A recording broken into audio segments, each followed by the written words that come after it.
Sabah everybody, welcome back to the channel. Today we're going to review the OnePlus Watch.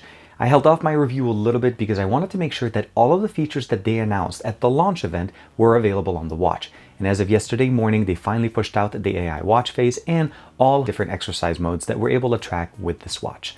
My name is TK, this is the OnePlus Watch. Let's go ahead and review it.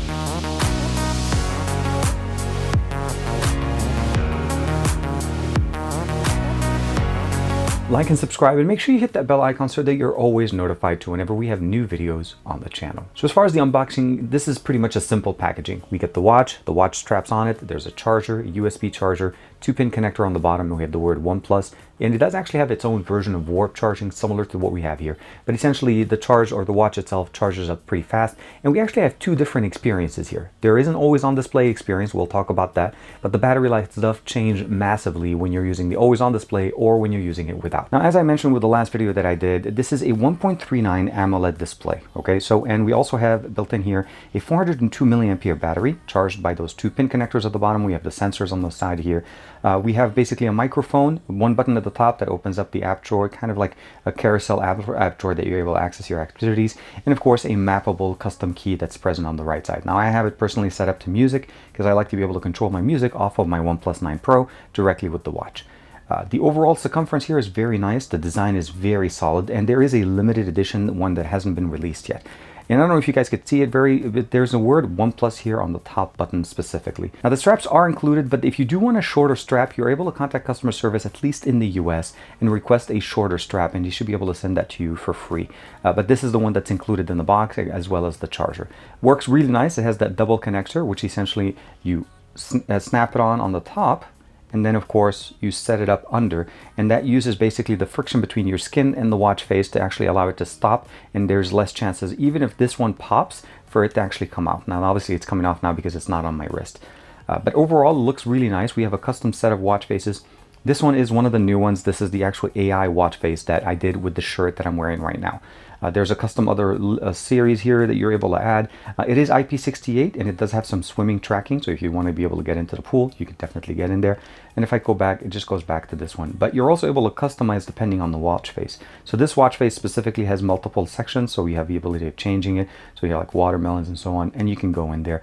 There is an app that you do need to install on your smartphone, and it will just basically sync up and update the watch.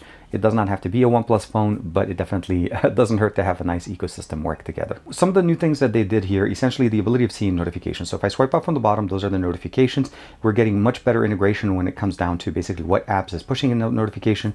But unfortunately, we don't have a way of responding to this. So you notice right there, I actually have no way other than basically just swiping it away, and that pretty much takes me back home. There's no swiping from the left. Swiping from the top takes us directly into the notification panel. We can go to obviously the display. We have the ability of turning on do not disturb, alarm, flashlight, and of course find my phone. And last thing we also have the ability to do is also turn on the always on display. So BT headset, you're able to pair a BT headset if you want to be able to use it. The other thing that you're also able to do is set up the brightness on the display, so here, and we also have the always on display. So here, the always on display is turned on, and we have the ability of selecting between a few different options. So there's the echo motion, there's the neon red, and then of course the pin loop and the fireworks. Overall, I think depending on your choice, these are going to be different than what the watch faces are. So you just want to keep that in mind. Again, those are some of the new options that they did. So let's go ahead and just say we're going to add this one. And then of course we have to raise to wake, and of course the ability to set up the brightness and all that good stuff. Now, every time the watch goes to sleep, it's going to have that nice little always on display. One thing they talk about the battery life is without the always on display, you're able to get literally about a solid almost 8 to 9 days worth of usage, depending on how much notification and workouts you put into this. With the always on display, unfortunately, the maximum you're going to be able to get is 4 days. So the battery does actually drop, and that's because it's actually using the display. So you'll notice right now this is a different watch face than what this one is. They don't really correlate, but we have the ability of using it. Personally, I like to keep the always on display off. I'm not really using it as much, and I find that the longer battery life is always more beneficial. Sound and vibration, same thing. Ringtone volume, you can customize that as you're able to set it up. Mute mode, of course, vibration, smart wake up, BT disconnect reminder if it does actually go in there. And again, as I mentioned, you're able to customize the function key to almost every single thing that's present on the actual watch as an app. Do not disturb for bedtime. You have the ability of turning that on as well. Wear tells us basically, or tells the watch which arm you're wearing it. So I wear it on my left hand. If I wear it on the right, you're able to customize it and it adjusts. Languages currently supporting, those are primarily the main languages. It did expand from the initial language list. Still no Arabic, but still works for me. Reboot, shutdown, pair a new device, and of course reset and default. And last but not least, this is the OnePlus Watch, model number W301GB. And since I've had the watch, I've actually received up to three different separate updates. And to get those, you do need to use the app. Now, to be able to customize and utilize all of the functions of this watch, you do need to download the OnePlus Watch or the OnePlus Health app. It's an app that's available directly through the Google Play Store, and it updates through the Play Store, so it's pretty simple. Now you'll see it actually tracks a whole bunch of different metrics. So we have the heart rate, the sleep tracking, the SpO2, so oxygen level, stress level, and of course we have the ability of locking in certain workouts. So I did a workout yesterday, 2.1 miles, and we'll talk a little bit about the tracking as there's a little bit of a concern going on with that. Steps for this morning, since it's super early in the morning for me, I haven't really clocked in that much. Of course, how many calories burned, and of course activities, and that's pretty much just the summation there. You're able to kick in or activate your own workouts, and you're able to start them up directly from the app, or you can also customize some of the information on here. So you'll notice there's the OnePlus Watch, shows you the current watch face, the battery percentage, the connection. It does support BT 5.0, so that's how it's connected to the smartphone. Watch faces, there's a plethora of watch faces that are built into the actual app. There is no direct connection to the Play Store to download third-party apps or watch faces, so everything has to come straight from the app. So you'll notice first and foremost, there is the AI outfit, which is the one we're using right now. And then of course there's photo. You can basically pick a photo directly, and I did that one also from one of my other images I took with the OnePlus 9 Pro. Or if you go under all, there's the classic options, so you can kind of look at them here. There's the dynamic, there is the minimalistic. Of course, there's a whole bunch of other. There's joy section, practical, sport, and all of these are already loaded. The only thing you want to make sure though is you need to activate them to add to the watch face. So that's one thing. It doesn't actually keep all of the watch faces on, which is typical to most wearable smartwatches. It only carries whatever you sync. Now, under AI outfit, this is where it becomes very interesting. So all you need to end up doing basically is take a picture. So let's go ahead and do a quick picture right now. I'm going to take a front-facing picture, and then from there we kind of basically just tell the watch, so let's go ahead and make this bigger, tell the watch basically what colors to pull from that. That's really all it's doing. So it's going to basically go ahead and say, take a picture, just go ahead and say generate. Now I gave it as much as I could from Goku, and you notice right there it pulled some of those color options as we see here. And then what we see here essentially is the different watch faces that it's able to give us with those color options that we're able to pick. Now this works perfectly if, let's say, you're going out, you're hanging out, you want to make sure that the watch face on your watch matches the outfit that you're wearing. It works perfectly fine, especially if it's a nice suit, or for me it's just generally a Dragon Ball shirt. So right now, this is the one matching the shirt that you guys saw with the introduction for me. But let's go ahead and try a different shirt. So this is one of the other watch shirts that I like to wear. This is Goku Black Rosé. So I'll go ahead and say generate. I'll give it a second to finish. And you'll notice right there, it pulled up some of the purples, and it's a lot more closer to the actual image there. So it's much nicer. And let's say I want to use this one. I'll go ahead and say add watch face. So what it's doing right now, it's actually transmitting the watch face straight into the actual watch itself and setting it as the default watch face. So we'll give it a second, adding. It does have to transfer it over BT, and now the watch face is here. It looks really nice, very simple, and I can go in there and customize it if I want to by basically selecting some of the other options. Again, these are some of the other things available, but the really cool thing is now this is actually set, and I can actually select it or switch. It does not keep multiple AI outfit ones, so essentially if I'm looking through them here, it will not keep all of them, but you notice right there, it shows me exactly what's syncing. The next thing we have here is the sync mode notification. You can go in there and customize which applications push notifications over. The one thing to keep in mind is there is just no way to interacting with them backwards. Meaning you can see the notification, you know that it's there, and then you just need to interact with it directly on your phone. You can dismiss it on the watch, but it does not dismiss the actual function on the phone, so just keep that in mind. Get up reminder, something to keep you active. So this is something you can actually activate whenever you want or disable it. Now the app protection is something interesting. This is actually something that OnePlus included in this app to allow us to actually disable the OnePlus memory management, where it typically cancels or deletes all applications just to maybe be able to keep a longer battery life. So app protection walks you through the process of how to go in there and disable battery optimization and allow the app to stay in the foreground so that you have better connection. Initially at launch, there was a few people reporting that they were having connection issues, and that's primarily because of the default system configuration that we get with OnePlus devices that typically like to close applications if they're not being used. So again, app protection, make sure to do that if you're going to be getting the watch. Under device settings, pretty standard. You get music customizations, adding it. There's 4 gigs of internal storage that you can use. There's 1 gig of RAM. Context, weather, of course, you can customize the information here, change it to Fahrenheit. By default, it is Celsius. Step counter goal, calorie goal, auto pause between exercises. Health settings, you can go in there and customize the different information for yourself. So all of the things that you want to be able to customize in there.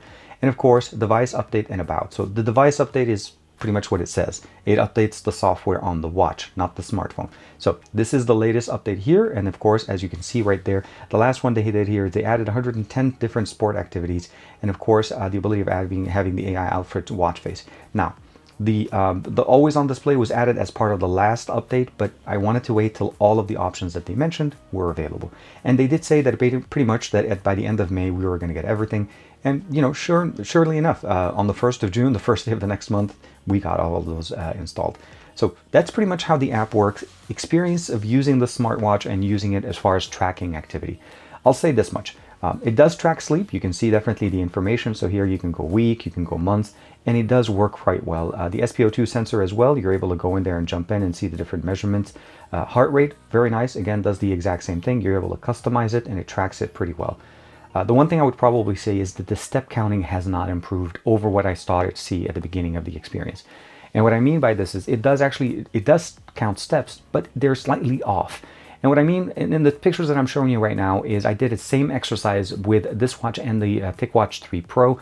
And what I've noticed essentially as a general rule, if I ran basically a 2.5 mile run on the TicWatch Pro, it's about a 2.1 to 2 mile run here. So it's about a half a mile off. It's not as massive as it used to be at the beginning, but I think there's still some software optimizations that OnePlus needs to do. But for me, it still tracks the information, and I know at least that whatever I see on the watch is understated, which means I definitely did better than what I typically do. It depends on what you're looking for. If you're looking for a smartwatch that looks great, syncs your notification, gives you really nice long battery life, and again, customizable with all the different watch faces based on your outfit, tracks health data, and of course, still does all of the information that you need, gives you information straight from your phone, as well as controlling music, this is definitely going to do a great job. Just keep in mind that the tracking is slightly off at this point and could potentially get better with software updates. So this is to show you guys real quick, kind of like music control here. I'm using the app. We'll go ahead and start.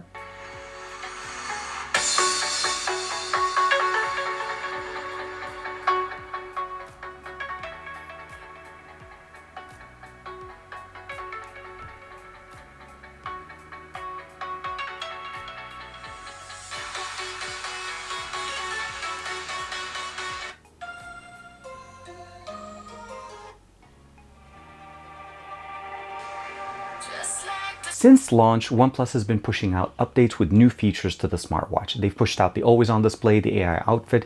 They also gave us the ability of going all the way up to the 110. I know I said 117, but essentially they gave us all of the modes or the promises that they gave us at the launch event, and now they're all on the watch. Battery life is consistently long. Again, if you turn on always on display, you do want to keep in mind that by definition, you're cutting it to about 4 days worth of battery life, which is still long compared to some of the other options on the market. But it's not the full 10 days or 8 to 10 days worth of battery life that you get if you have the always on display off. The tracking of actually looking at the watch works perfectly. So every time I do this, it works really nice. The ability of using the AI watch face is something new. It's interesting, depending on the personality or the things that you guys do. For me, I like it because I get to actually customize it with all of the Dragon Ball shirts. So if I'm wearing, let's say, a shirt like this, as I showed you guys at the beginning, I'm able to customize the colors on the watch face to match. If I'm wearing more of a Goku Black Rosé, again, as I showed you guys, that one actually again matches what I have it on right now. So those are things that you can definitely do. You can sync your music, your photos, and again, you can control music on your phone or directly use it to go for a run with a Bluetooth headset without even needing the ability of using your smartphone. It's a large 1.39-inch display, a large battery, really good battery life. Just keep in mind the step tracking is definitely understated in general. Sleep tracking, all of the other information looks pretty good and consistent with some of the other trackers. My primary comparison was basically TicWatch Pro, the TicWatch 3 Pro, because that was my daily driver before I switched over to the OnePlus Watch. So when I had to compare it, I always had to compare it to my gold standard, or at least what I use as my standard tracking tool, for the lack of a better word. Let me know what you guys think of the OnePlus Watch. Definitely an interesting approach for $159 in the US. This definitely can get better with software updates and more features can be pushed out. So my hope essentially is that the step counting can definitely get better and we'll definitely get more features in the future. Like and subscribe as usual. Thank you very much for the support. I'll see you in the next video.